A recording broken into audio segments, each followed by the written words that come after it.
evidencia, el espacio donde analizamos los crímenes más impactantes con ayuda de la ciencia forense. Hoy hablaremos del asesinato de Meredith Kercher, una estudiante británica que fue encontrada sin vida en su apartamento en Perugia, Italia, en el año 2007. Este caso generó demasiada controversia mundial, no solo por su brutalidad, sino por las fallas de la investigación que llevaron a condenas erróneas y a varios años de incertidumbre. Bueno, ahora tenemos aquí a una gran invitada. Nos acompaña la doctora Valeria Díaz, quien es especialista en medicina forense. Bienvenida, doctora.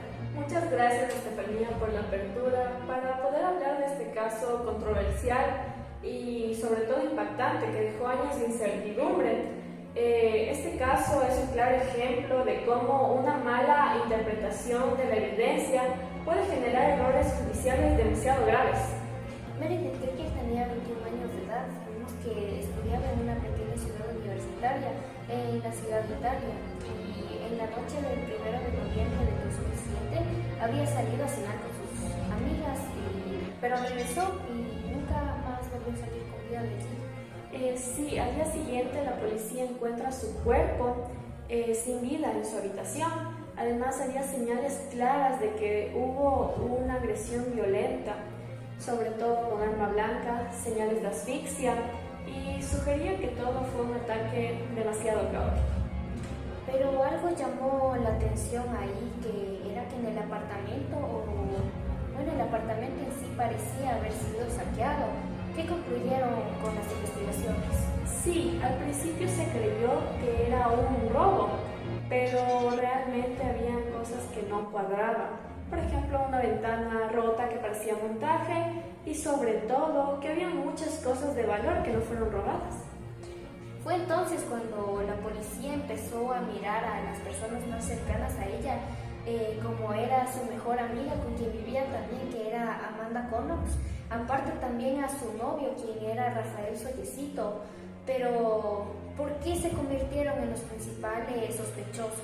Bueno, te cuento, Estefanía, que se convirtieron en los principales sospechosos, sobre todo por sus comportamientos, ya que los testigos decían que ellos se mostraban despreocupados, que ellos bromeaban y se abrazaban cuando la policía estaba haciendo su trabajo, investigando la escena del crimen.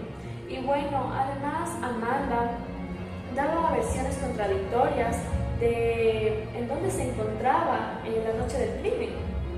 Claro, y luego también estaba Patrick Lulumba, si no me equivoco, quien era un barista que fue señalado también falsamente por Amanda. Claro, bueno, en un interrogatorio sin abogados y sobre todo, como tú sabes, con presión, Amanda implicó a su jefe, que es Patrick Lulumba. Implicó a su jefe, pero después se retracta. Entonces, lo que aumentaba las sospechas en contra de Amanda. Bueno, sabemos que también la clave para poder resolver esto estaba en la evidencia forense, pero aquí también es donde todo se vuelve confuso. Pero, ¿qué encontraron los investigadores?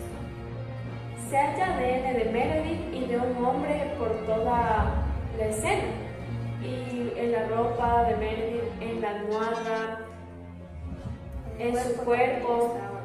Ajá, muchas gracias, en su cuerpo también. Entonces, bueno, después se concluyó que este ADN le pertenecía a Rudy Gibb, un hombre marfileño que tenía muchos antecedentes de robo. Pero aquí, en lugar de enfocarse en Gibb, la policía más había se siguió centrando en la atención hacia Amanda y en su novio también, en Rafael.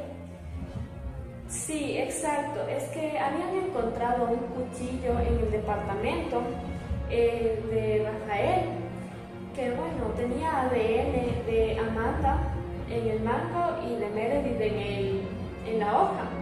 Entonces, bueno, se hicieron las respectivas investigaciones y se concluyó que el ADN de Meredith, era mínimo.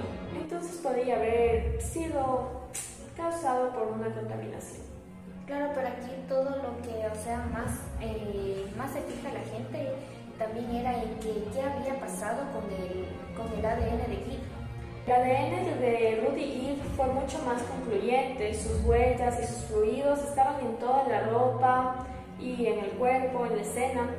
A pesar de la falta de pruebas concluyentes, Amanda y Rafael fueron arrestados y llevados a juicio en el año 2009, ambos habían sido condenados.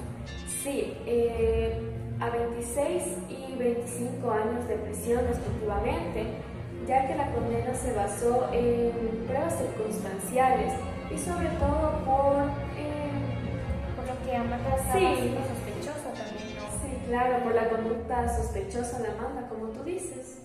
Pero mientras tanto, Rudy Gibb también fue juzgado, pero él fue juzgado aparte y fue condenado a 16 años de prisión. Sí, eso fue realmente raro porque Gibb admite haber estado en la escena del crimen, pero dice que llegó cuando Meredith ya se encontraba sin vida. En el año 2011, Amanda y Rafael habían apelado y aparte fueron absueltos, pero la fiscalía había llevado nuevamente el caso a la Corte Suprema.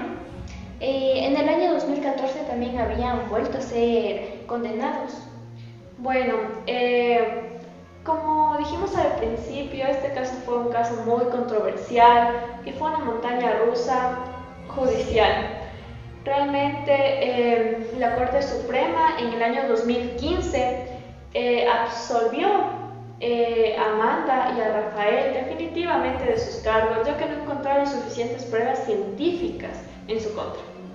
Este caso dejó muchísimas lecciones para todas las personas y más en el ámbito forense, pero ¿cuál fue la lección más importante que nos dejó este caso?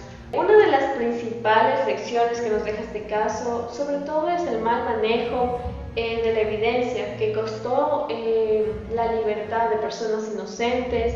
También hubo contaminación en el ADN. Se ignoraron pruebas claves que hubiesen servido muchísimo en este caso y sobre todo yo creo que fue lo más erróneo que pudieron hacer, interpretar este caso de manera subjetiva. También sabemos que un ejemplo de cómo la percepción pública y los medios pueden influir bastante en un caso. Sin duda, porque la imagen de Amanda quedó manchada por la prensa, le llamaban Foxy Nosy y le hicieron ver como una mujer fría y manipuladora, sobre todo. Claro, ahora podemos hablar un poquito de qué es de la vida de estos personajes de la historia. Para cerrar más o menos el episodio, hablemos un poquito de los protagonistas. Claro, Amanda Knox, ella volvió a Estados Unidos a hacer su vida, se volvió activista y está en contra de los errores judiciales que, como dije anteriormente, puede costar la libertad de personas inocentes, como en este caso Amanda Knox, que ella lo sufrió en carne propia. También sabemos que Rafael Sollecito había querido reconstruir su vida, pero su reputación quedó manchada, quedó dañada en sí.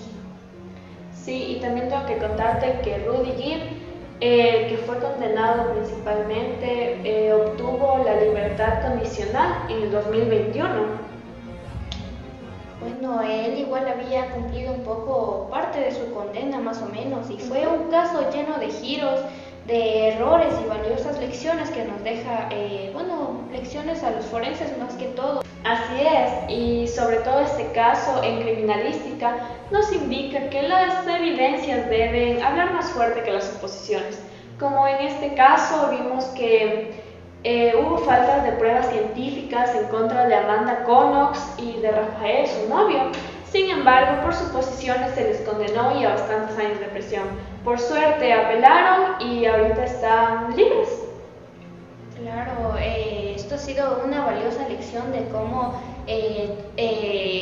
la policía y los forenses aparte tenían que haber recogido bien evidencia, ya que costó bastante el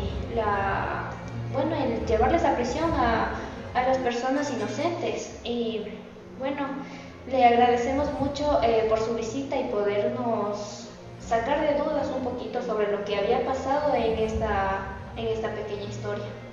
Muchas gracias a ti, Estefanía, por invitarme, porque esta entrevista era sumamente importante. Es un caso, como dijimos al principio, controversial, es un caso que hubo bastantes fallas, sobre todo en las investigaciones, y es una pena. Pero bueno, fue un caso que ya quedó resuelto, por fin, como dije anteriormente, las personas inocentes ya están libres y bueno, Gil, que fue el culpable, está en libertad condicional.